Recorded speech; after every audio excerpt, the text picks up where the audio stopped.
আসসালামু আলাইকুম ওয়া রাহমাতুল্লাহ। সালাম আরেকবার হোক। আসসালামু আলাইকুম ওয়া রাহমাতুল্লাহ। কেমন আছেন প্রিয় সাতক্ষীরাবাসী? 15 সালের এক রোজার ঈদে, ঈদ উল ফিতর, এই সাতক্ষীরা এসেছিলাম। সাতক্ষীরা 6টা উপজেলায় মোটরসাইকেলে ঘুরে ঘুরে দেখার চেষ্টা করেছিলাম। আমি সাতক্ষীরায় সেদিন পর্যটনের জন্য আসিনি, এসেছিলাম দেশপ্রেমিক ইমানদার যে 48 জন মানুষকে খুন করা হয়েছিল, শহীদ করা হয়েছিল, তাদের মা বাবার পাশে দাঁড়াতে এসেছিলাম। যে যুবতী বোনদেরকে বিধবা করা হয়েছিল, তার প্রতি সংহতি শ্রদ্ধা জানাতে এসেছিলাম। যে কচি শিশুরা বাপ হারিয়ে অন্ধকার দেখছিল আর চেয়ে চেয়ে পথের পানে থাকতো কখন আমার বাবা আসবে, আমি তাদের চোখের পানি দেখতে এসেছিলাম। যে সমস্ত যুবকদেরকে ধরে নিয়ে তরতাজা যুবকের পা হাত কেটে দেয়া হয়েছিল, আমি তাদের কষ্টের অংশীদার হতে এসেছিলাম। সেদিন মায়েদের, বোনেদের, শিশুদের মুখে আমি যে কষ্টের ছাপ দেখেছিলাম, জীবনেও তা বলতে পারবো। তাদের চোখে সেদিন আমি পানি দেখি নাই, আমি হারিয়ে যাওয়া আপনজনদের রক্তের ফুটা সেদিন দেখেছিলাম।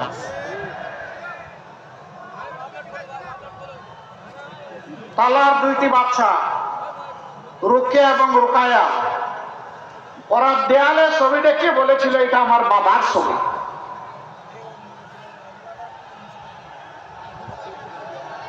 আমরা 2 জন বয়স্ক মানুষ এসেছিলাম। ভাই, সাংবাদিকরা দায়িত্ব পালন করবেন, কেউ বসার কথা বলবেন না, আপনারা বসে থাকেন, ওনারা পেশাগত দায়িত্ব পালন করবেন। ওই বাচ্চাদেরকে জিজ্ঞেস করেছিলাম, আমরা 2 জন তোমাদের দাদা হলে কেমন হবে? বড় মেয়েটা একটু সময় নিয়ে বলল, বড় মানে কি? তখন তার বয়স মাত্র 6.5-7 বছর। একটু সময় নিয়ে বলল, না, 2 জন দাদা হতে পারবেন না। বললাম, কেন? আমরা দাদা হওয়ার মতো বয়সে আসেন, এই কথা আসছে, তার সমস্যা কি? তো আমার বয়োজ্যেষ্ঠ যিনি, তার দিকে আঙ্গুল নির্দেশ করে বলল, উনি হবেন দাদা আর আপনি হবেন আমার নানা। আল্লাহু আকবার। তার উইজডম, তার প্রজ্ঞা আমাকে সেদিন বিমোহিত করেছিল। আমি শুনলাম এই মেয়েটার বিয়ে হয়ে গেছে। আল্লাহ তাআলা তাকে দুনিয়ায়ও সুখী করুন, আখিরাতেও সুখী করুন। বিয়ে তো হলো ঠিকই, কিন্তু বিয়ের দিন মা বাবা 2 জনই তো বিদায় দেয় চোখের পানি দিয়ে গোলাপ ফুলটাকে, আদরের দুলালিকে। সেই আসরে নিশ্চয়ই সে তার বাবাকে পেতেছে, কিন্তু বাবাকে তো কেউ ফেরত দিতে পারবে না।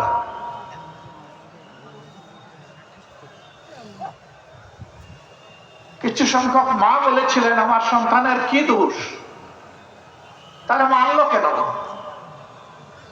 আমি বলেছিলাম, আপনার সন্তানের দোষের জবাব আল্লাহ দিয়েছেন। ওমা নাকামু মিনহুম ইল্লা আইয়ুমিনু বিল্লাহিল আজিজিল হামিদ। আপনার সন্তানের এর ছাড়া আর কোনো দোষ ছিল না। সে আল্লাহর উপর ঈমান এনেছিল এবং বলেছিল, দুনিয়ায় আল্লাহর কর্তৃত্ব ছাড়া কাউকে আমি কর্তৃত্বশালী মানি না। যেহেতু আল্লাহ তাআলা সমস্ত নিয়ামত দিয়ে আমাদেরকে অলংকৃত করেছেন, এই জন্য তার ছাড়া কারো প্রশংসা করি না। কোন নেতার নয়, কোন নেত্রীর নয়, প্রশংসা হবে একমাত্র আলহামদুলিল্লাহ রাব্বিল আলামিন। সকল প্রশংসা একমাত্র রব্বুল আলামিন আল্লাহ। এইটাই আপনার সন্তানের দোষ ছিল, অপরাধ ছিল।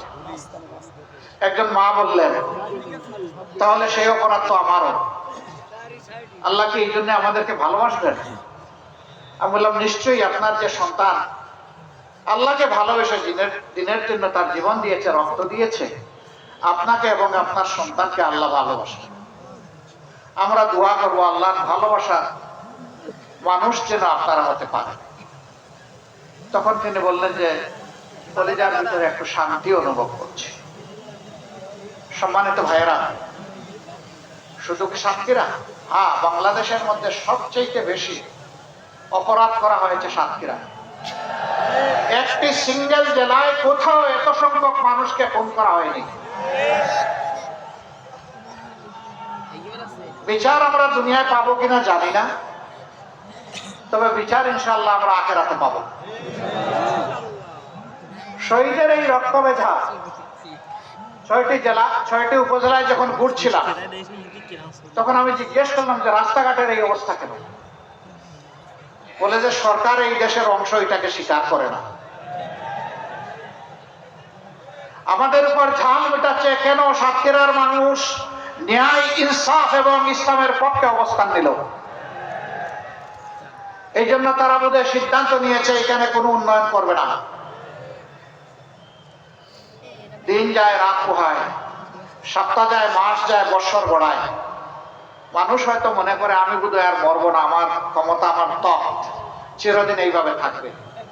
কিন্তু আল্লাহ স্মরণ করে দিয়ে বলেন, আউযু বিল্লাহি মিনাশ শাইতানির রাজিম, কুলিল্লাহুম্মা মালিকাল মুলকি তুতিল মুলকা মান তাশাউ ওয়া তানজিউল মুলকা মিম্মান তাশাউ ওয়া তুইজ্জু মান তাশাউ ওয়া তুযিল্লু মান তাশাউ বিয়াদিকাল খায়র ইন্নাকা আলা কুল্লি শাইইন কাদির। আল্লাহ স্মরণ করিয়ে দিয়ে বলেন, নবী জানিয়ে দাও এই সমস্ত সৃষ্টির ক্ষমতা আমার হাতে, আমি এর রাজা বাবার শাহ। দুনিয়ার শৃঙ্খলা বিধানের জন্য দুনিয়াকে বিভিন্ন ভাগে ভাগ করা হয়েছে, সেখানে আমি আমার প্রতিনিধিত্ব করার জন্য কিছু মানুষকে সুযোগ দেই। যারা আমাকে স্মরণ করে, আমার প্রতিনিধিত্ব করে, আমি তাদেরকে সম্মানিত করি। আর যারা আমার বিরুদ্ধে অবস্থান নেয়, তাদের কাছ থেকে ক্ষমতা